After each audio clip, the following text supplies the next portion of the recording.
Kapampangan Ilonggo. Please subscribe. Ayun, magandang araw po sa lahat nating mga kababayan. Luzon, Visayas at Mindanao, napaka-good news na naman po ang ating ibabalita ngayong araw na ito.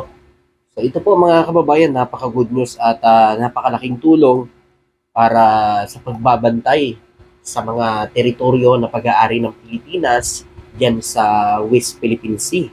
Na alam naman natin ngayon, di ba mga kababayan, ay patuloy pa rin ang panghihimasok ng mga barko ng China sa mga teritoryo na pag-aari ng Pilipinas. So ito po mga kababayan, may natanggap po na bagong asset ang Philippine Navy sa US, mga kababayan. Bagong asset na mula sa US, mga kababayan. So kung tawagin nila ay drone, pero ito po ay hindi ho sa taas. Kung meron tayong drone sa taas, meron din drone sa tubig, mga kababayan. Alamin natin ito kung ano po ba ito o ano ba ang papel nito, ano bang silbi nito, ano ba yung pakinabang nito sa pagprotekta sa mga teritoryo na pag-aari ng Pilipinas diyan sa West Philippine Sea. Kasi kung matanda natin mga kababayan, si Defense Secretary Gilberto Teodoro Jr., balikan lang natin yon, ay nag-announce na hindi papatigil ang Pilipinas sa pagbili ng Typhoon missile mula sa Amerika, mga kababayan. Ang bibilhin na Typhoon missile ng Pilipinas na mula sa Amerika ay ngayon po ay nandito na sa Pilipinas. Ngayon, nagkinamit po noong Abril ng bilateral exercise na ginawa ng Pilipinas at Amerika. So, ibig sabihin, mga kababayan, galamay na ng mga sundalo ng Pilipinas kung paano gamitin itong Typhoon missile na ito, mga kababayan. Kaya, napakalaking bagay ito kasi advanced na eh. Talagang alam na ng mga military natin kung paano ito gamitin, ang Typhoon missile na ito, mga kababayan, na makukuha ng Pilipinas sa US. Mga kababayan. Ayan ang inanunsyo po ni Defense Secretary Gilberto Teodoro Jr. So, umalma naman din ang China dyan.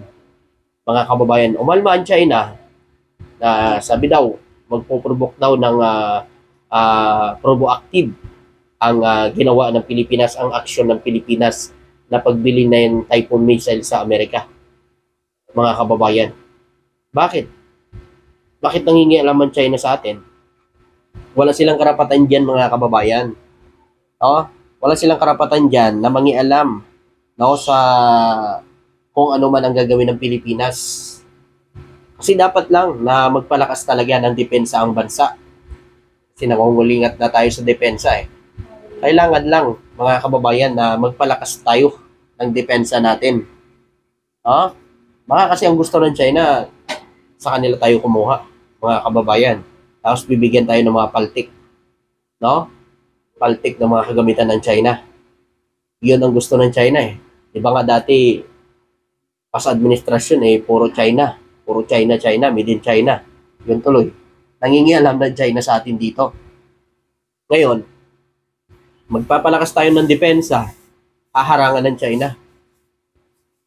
Nagagalit sila, mga kababayan. Dahil kukuha tayo ng isang Typhoon missile na mula sa Amerika, mga kababayan. Wala karapatan ng China dyan. Dahil hindi nila pera ang ibibili natin ng missile na yan.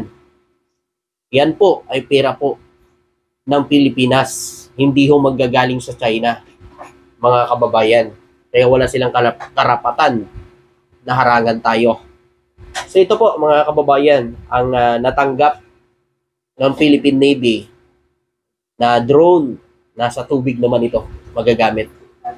So para ma-monitor ang mga barko na pumapasok sa atin dito at siyempre lalo na yung mga mangingisdang Pilipino natin na inaabuso dyan sa West Philippine Sea. Napakalaking tulong ito lalo na sa mga Philippine Navy natin para ma-monitor po ang kalagayan ng hindi lang ng mga mangingisda natin, kundi ng ating mga teritoryo dyan sa West Philippine Sea.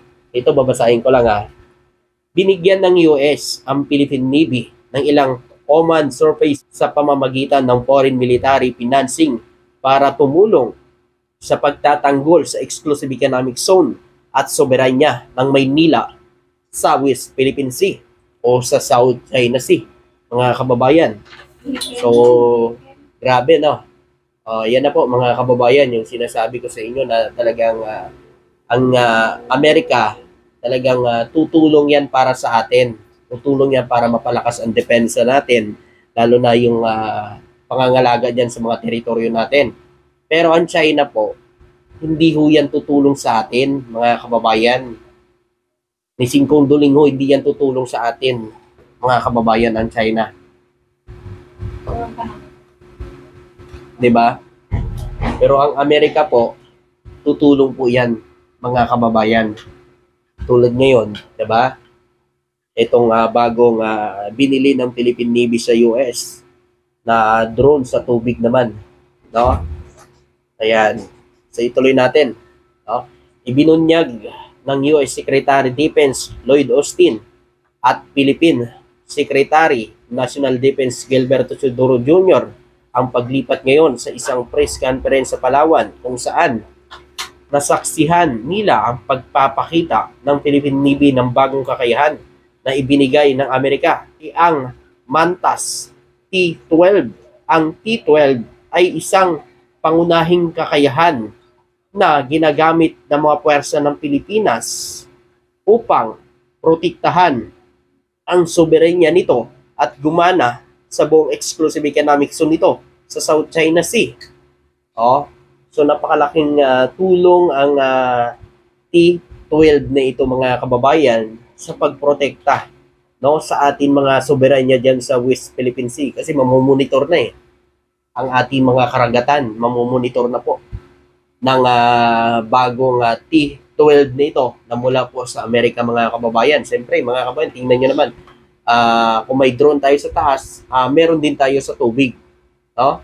Mga kababayan, napakalaking bagay ito para sa, siyempre, para ma-detect ang mga barko na pumapasok sa mga teritoryo natin, mga kababayan, lalong-lalo na, no, ang ating mga mangingisdang Pilipino, no, na nangingisda diyan sa West Philippine Sea ngayon, na nakakaranas, no, ng mga panghaharas ng mga barko ng China. Pero sa ngayon po, mga kababayan, wala naman tayo nababalitaan na hinaharas ng mga barko ng China ang barko ng mga mangingisdang Pilipino. No, dahil sa ginagawa ko ngayon ng gobyerno na pinapakalat ang mga asset ng Philippine Coast Guard, Philippine Navy, Bureau of Fisheries Aquatic Resources para mabantayan po ang ating mga mangingisda diyan sa West Philippine Sea. Monitor ang kanilang mga aktibidad, monitor ang ating mga mangingisda, at lalo-lalo na yung mga barko ng China na minomonitor po ng ating Philippine Navy at ang Philippine Coast Guard, Bureau of Fisheries Aquatic Resources, mga kababayan. Kasi nga, ngayon, mga kababayan, nandito po ngayon ang US Defense Secretary po, mga kababayan, at nagkita nga sila ni Philippine Defense Secretary Gilberto Teodoro Jr. at nasaksihan nila yung pagsubok na ginawa nila doon sa bagong nabiling asset ng Pilipinas sa Amerika, mga kababayan. Napakalaking bagay, di ba? At hindi lang po yan, mga kababayan, ng Amerika pala, nag-donate din pala dito sa atin ng mahigit 1 million na US dollar po sa mga kababayan natin na nasalanta po ng bagyo, mga kababayan. Grabe, no? Ganun po ang tulong ng Amerika dito sa bansa natin. Talagang noon pa naman yan, talagang tumutulong na yan ng Amerika sa atin, mga kababayan.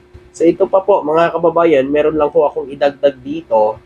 Ito pong ginagawa ngayon ng ating AFP, no? Ang ating mga asset, no? Ayon dito, 5 sasakyang panghimpapawid ng militar at 19 helicopter na magagamit para sa pagtugon kay Pipito. So wala pa itong ni Pipito, mga kababayan, ay talagang inoffer na ni General Romeo Bronner Jr. kay PBBM na gagamitin ang mga asset ng Pilipinas, no, para sa pagbigay ng mga tulong, relief goods sa mga kababayan natin na nasalanta po ng bagyong Pipito para mapabilis po, no, madalhan ka agad yung mga kababayan natin ng mga relief goods. Kasi alam naman natin ngayon kung sa daan pa sila dumaan, alam naman natin, mga kababayan, nagsitumbahan ng mga puno, kaya mga kababayan ay mahirapan po dumaan ang mga sasakyan pag sa ilalim po sila dumaan. Pero kung chopper ang gamit nila, tulad yan, mga Black Hawk helicopter po ang ginagamit ngayon.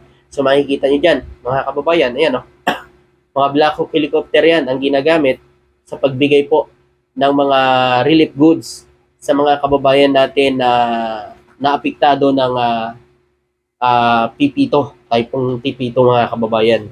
So, ganyan po ang pagtutulungan ng mga ahensya ng gobyerno ni PBBM. Di ba mga kababayan? At ganyan naman dapat. Kaya dapat tayong mga Pilipino magtulungan tayo. No?